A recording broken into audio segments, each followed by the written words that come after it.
here's an example of our data editor here in action. This is our Uberlisk. As you can see, our Uberlisk has a number of spine crawlers grafted to his back. This is all done with the data editor. This is all stuff you can do with our tool. There's no custom code required, no code knowledge required. You just have to learn how to use our tool. You can see here those spine spore crawlers are shooting banelings as projectiles, firing other Zerg units at our Uberlisk. But the Uberlisk is too mighty. He has taken them out, and now he's going to use his ability to destroy the ground itself to deal with this lurker threat. Truly, can anything stop the mighty Uberlisk? Perhaps a million billion Zerg can finally bring him down.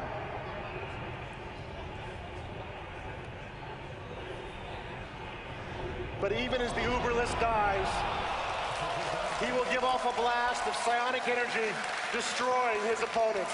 That's all done with the data editor. Justin Kinklich, one of our best data guys, put this together, including the map, in about a day and a half. Now, Justin is obviously an expert at using this tool, but we've seen time and time again that our fans just have an incredible passion for this game, and they do things that we could not possibly imagine once the game gets into their hands. So here's another map put together. It starts to look like a regular map, but suddenly we find ourselves, what's this? A third-person action game. So we've got a ghost character here moving through the environment, and I'm using my mouse and keyboard to control this ghost. Well, actually, I'm just using my keyboard right now, but just yesterday, the engineers put in support for mouse look.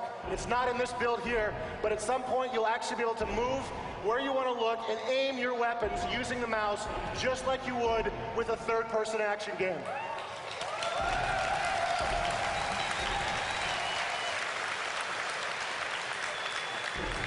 As you can see, we've moved from a rural environment into the city, and we've been fighting against the Zerg. And if that wasn't enough, now we're going to go inside a building and we're going to talk to a character as part of our third-person action RPG. And having spoken to this character, we're going to use some custom UI created in our scripting engine, and we're going to move back into the city and engage the Zerg threat.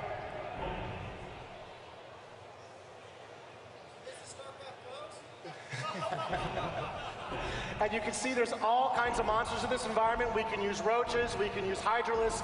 Anything that we could use in the RTS game is easily used by our mod makers down here as well. You could make custom units and put them here as well. These are just sort of standard Zerg units that come with the game, but you can put anything you can think of in this environment as our ghost character moves through this environment and just blast the place up.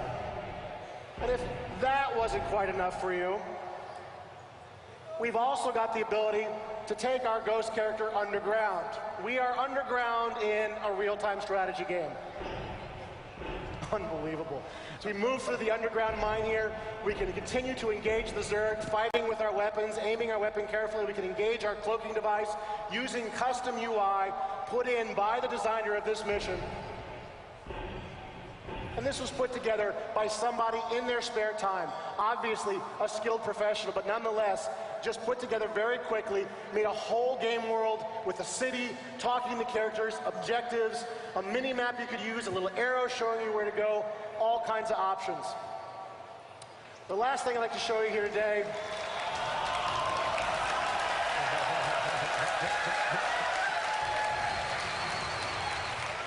this is our Lost Viking game. We've got a little Viking fighter ship there, trying desperately to find his way home as he battles through a swarm of Protoss enemies.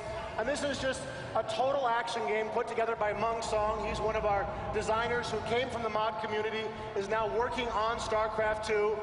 You see our poor Lost Viking is surrounded by Protoss on all sides. He's trying to deal with the carrier, and suddenly a mothership arrives.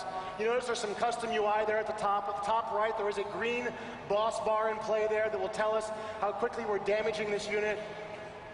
The mothership has a bunch of special abilities.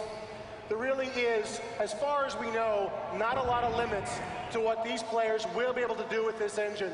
This is just the tip of the iceberg, just a few examples from some of our more creative members of Blizzard Entertainment.